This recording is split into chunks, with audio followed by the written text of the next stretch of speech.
तो मोदी सरकार के 12 साल पूरे हो चुके हैं और इस मौके पर देश के इस साल में आए बदलाव को जानना अगर चाहते हैं तो आपको इस मौके पर हम ऐसी कुछ खास जानकारियां लेकर आए हैं जो बदलते हुए भारत बदलाव के दर्पण की तरह है, जिनकी मदद से आप भी भारत की इस विकास यात्रा का हिस्सा बन सकते हैं। तो सबसे पहले बात कर लेते हैं डिफेंस सेक्टर की। तो साल 2013-14 में भारत का डिफेंस एक्सपोर्ट 686 करोड़ रुपए था, जो आज 2025-26 में बढ़कर 38,424 करोड़ पहुंच गया है। यानी कि डिफेंस एक्सपोर्ट में 5,500% की बढ़ोतरी हुई है। इस तरह से फाइनेंशियल ईयर 2014 में ग्रामीण क्षेत्रों हर दिन औसतन 12.5 घंटे तक बिजली पहुंच रही थी, वहीं अब 22 घंटे से ज्यादा बिजली की सप्लाई हो रही है। और इसी तरह से साल 2014 में ऊर्जा की मांग और सप्लाई में 4.2% का अंतर था, यानी कि मांग से 4.2% कम बिजली सप्लाई होती थी। लेकिन नवंबर 2025 में इस कमी को पूरा करते हुए अंतर को खत्म कर दिया गया।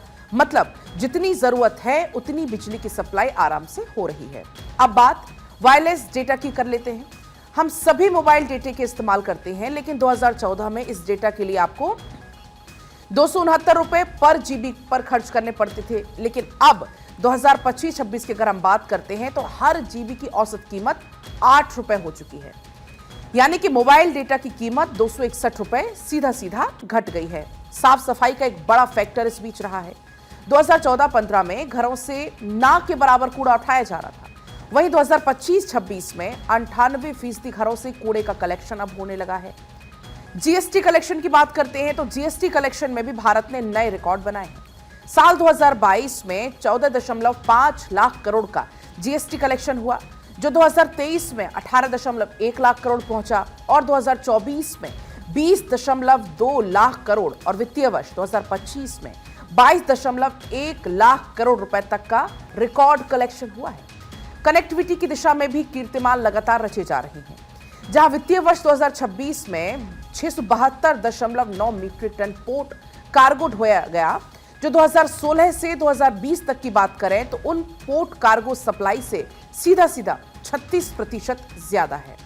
हवाई रास्ते से भी 2.6 मीट्रिक टन कार्गो ढोया गया, जो 2016 के मुकाबले 2020 के मुकाबले लगभग 30% ज्यादा है। और इसी तरह से रेलवे से माल ढुलाई 42.5% बढ़ी है, जहां 2016 से 20 तक 751.7 मीट्रिक टन सामान रेलवे से ढोया गया, वहीं 2026 में यह आंकड़ा 1070.8 मीट्रिक टन तक पहुंच गया है। हवाई रास्ते से सफर करने वाले यात्रियों की संख्या 42% तक उछाल आया है, क्योंकि 2016 से 20 तक 194 मिलियन यात्रियों ने हवाई यात्रा की, जबकि 2026 तक 275.5 मिलियन यात्रियों ने हवाई सफर किया। बात सड़क रास्ते की करें तो यहां पर कनेक्टिविटी को एक बूस्टर डोज मिला है। 2014 तक जहां 550 हाई स्पीड सड़क मार्ग थे, वहीं 2026 में आज इनकी लंबाई 5,364 किलोमीटर पहुंच गई है। यानी कि डिफेंस से डेटा और कनेक्टिविटी से कूड़े के कलेक्शन तक हर पैमाने पर बदलाव की कहानी कई आंकड़े कहते हैं। ये 12 साल इसी वजह से बदलाव की कालखंड को एक तरह से देखा जा रहा है, जहां विकास यात्रा से हर एक क्षेत्र जुड़ा हुआ है और हर एक क्षेत्र आगे बढ़ा है। तो प्रधानमंत्री नरेंद्र मोदी के 12 साल पूरा होने पर जनता क्या सोचती है, वो आपको सुनाते हैं।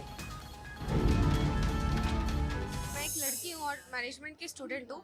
मेरे अकॉर्डिंग जैसे पहले की फीमेल्स थी, उनका लिमिटेशन सिर्फ घर तक था, बच्चे संभालना, खाना बनाना, कपड़ा धोना।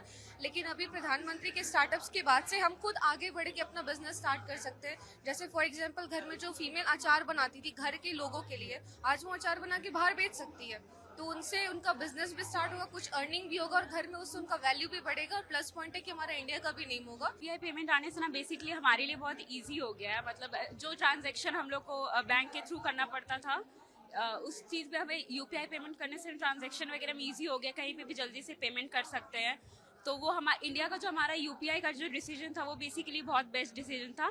कुछ चैलेंजेस है उसमें, बट मुझे लगता है ना इसको और सुधार करके हम इस चीज़ में आगे बढ़ रहे हैं। जैसा देखे ये जो स्टार्टअप स्टार्ट हुआ है कि बेटी पढ़ाओ बेटी बचाओ, इससे सिर्फ अर्बन नहीं रूरल एरिया में ज़्यादा फोकस मिला है, क्योंकि रूरल एरिया की जो छोटी बच्ची है वो लोग का मतलब फैमिली में क्या होता है ना कि वो लोग को आगे बढ़ने कि मत पढ़ो, घर का काम में ज़्यादा फोकस करते हैं। बट अगर जैसे जब से हुआ कि बेटी बचाओ बेटी पढ़ाओ, तो उससे क्या है कि वो लोग ज़्यादा फोकस कर पा रही है, तो उन लोग को नॉलेज गेन हो रहा है, वो लोग उससे आगे बढ़ रही है, तो बहुत सारा नया चीज़ वो लोग को सीखने को मिल रहा है। वो लोग भी सिर्फ अपने घर का चीज़ को छोड़ के आउटर वर्ल्ड के बारे में भी नॉलेज मिल रहा है। दिखा तो इससे आउटर वर्ल्ड में भी बहुत सारा दिखा है कि सिर्फ ये नहीं कि इंडिया के लोग, ये बाहर के वर्ल्ड के भी लोग देख के सीख रहे हैं कि जो स्वच्छता अभियान चला है, तो इससे पूरे इंडिया को मतलब है कि हाँ जो भी सब कचरा फैलाते थे उसको चेंज करके ठीक किया गया।